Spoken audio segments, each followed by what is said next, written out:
Sir वैसे तो it's too early to ask, but I want to ask कि अगर पाकिस्तान इंडिया के खिलाफ मैच खेलता है 15 फरवरी को, तो पाकिस्तान के कितने चांसेस हैं जीतने के? देखिए, इंडिया की जो टीम है इस वक्त ऑन पेपर वो पाकिस्तान से बेहतर भी है और बैलेंस भी है।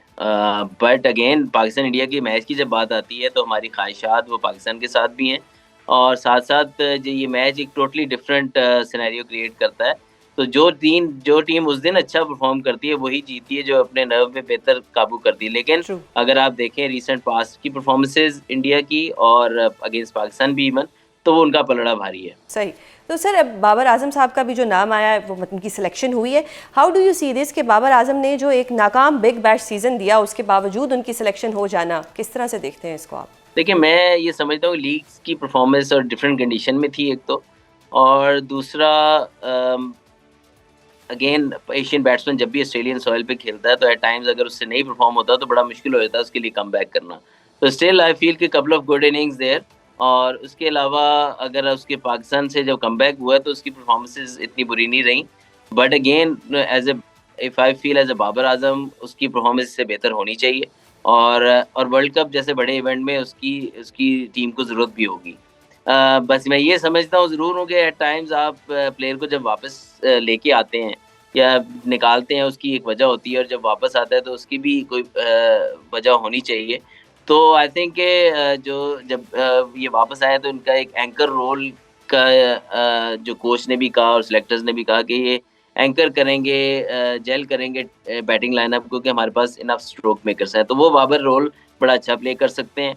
और ये वर्ल्ड कप में इनके पास एक शायद वन ऑफ द आइडियल मौका होगा कि ये अपने परफॉर्मेंस से जो है वो अपने नाकदीन का जो है ना वो उनको जवाब दे सकें और पाकिस्तान को इवेंट में आगे लेके जाके और इसको जिता भी सकें। बताइएगा कि सलमान अली आगा पर तनकीद होती है कि वो T20 के प्लेयर नहीं है, इस पर आप क्या कहेंगे? देखें, लेटली अगर आप देखें तो थोड़ी सी कुछ फॉर्म बेहतर हुई है उनकी, लेकिन जब से वो कप्तान बने हैं, जब से T20 टीम में आए हैं, तो ये गिला जो है वो फैंस का भी और कुछ एक्स क्रिकेटर्स का भी जो कहते हैं वो सही साबित होता है कि उन्होंने अपनी अपनी T20 में जगह एट द मोमेंट सीमेंट नहीं की। लास्ट इनिंग जो वो खेले हैं वो तो आउटस्टैंडिंग थी, बट अगर देखें तो बड़े इनकंसिस्टेंट परफॉर्मेंस रही है बहुत ज़्यादा। फिर स्ट्राइक रेट को लेके भी उनकी काफ़ी बात रही है। तो आई थिंक कि उनकी उनको परफ़ॉर्म करना पड़ेगा इस वर्ल्ड कप में।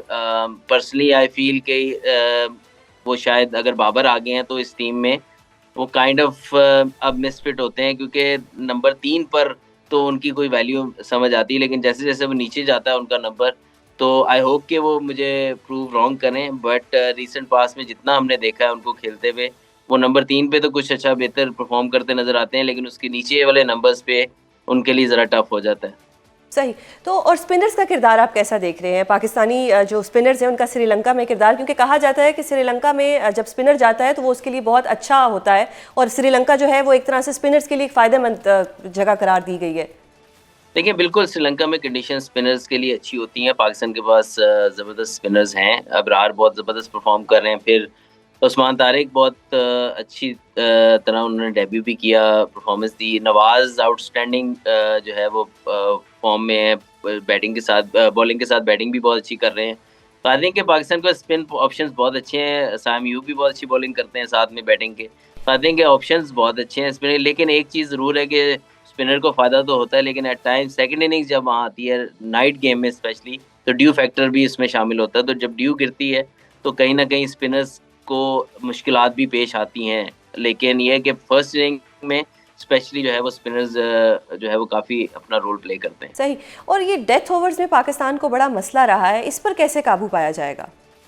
अगेन मैं यही बात करूँगा कि डेथ ओवर्स में आपके पास एक बेहतरीन ऑप्शन थी। अम हेलो। जी, जी, जी। जी, जी।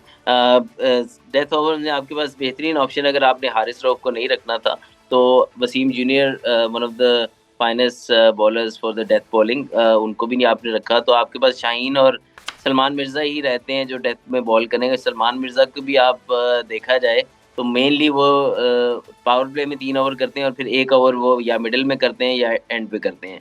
तो आपको शाहीन ही आपके पास एक ऑप्शन रह जाती है डेथ बॉलिंग की।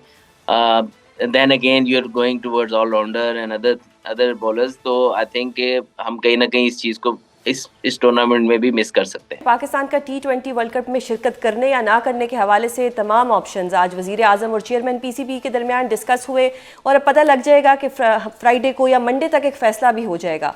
आपका क्या मशवरा होगा कि क्या पाकिस्तान को टूर्नामेंट का मुकम्मल बाइकआउट करना चाहिए या सिर्फ भारत के साथ होने वाले 15 फरवरी के मैच का बाइकआउट करना चाहिए, जबकि बतौर एहतजाज टूर्नामेंट खेलने की ऑप्शन भी मौजूद है? इस पर आप क्या कहेंगे? देखिए, ऑब्वियसली जो मेन डिसीजन मेकर्स हैं उनके पास सारे सिनेरियोज मौजूद होंगे, तमाम ऑप्शंस भी खुले होंगे उनके सामने, और आई बिलीव के जो बेस्ट ऑप्शंस होंगे वही ये चूज़ भी करेंगे। मेरे लिहाज से पूरे टूर्नामेंट का बाइकआउट करना आई थिंक बेहतर नहीं होगा, क्योंकि उसके आपको कहीं ना कहीं आपको चैलेंजेस सामने आ सकते हैं बाद में। बट आई फील अगर बहुत ज़रूरी है और कंडीशन ऐसी है, तो आप जो आपके पास ऑप्शन मौजूद है मैच एक फॉरफिट करने का या बाइकआउट करने का, वो आपके पास मौजूद है। उसके ऊपर आपको ज़्यादा वो भी नहीं होगा बाद में, मतलब आपके ऊपर इतना एक्शन भी नहीं लिया जा सकता।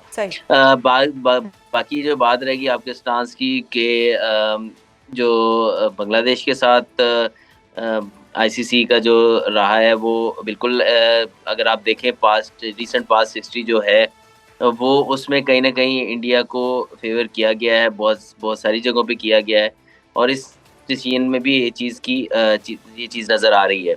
अगर आप पिछला T20 वर्ल्ड कप भी ले लें तो इंडिया के मैचेस जहां हो रहे थे उसका टाइम भी बेस्ट सूटेड दिया गया, जिस तरह उन्होंने कहा उसी तरह ही सेमीफाइनल भी ये कंफर्म था कि इंडिया वहीं खेलेगी। एक वेन्यू उन्होंने सेलेक्ट कर लिया कि इस जगह पे ही होगा, चाहे रिगार्डलेस कि उनकी पोजीशन क्या होती है अगर वो सेमीफाइनल में क्वालिफाई करते हैं। फिर चैंपियंस ट्रॉफी होती है, वो एक ही ग्राउंड पे अपने सारे मैचेस ले लेते हैं।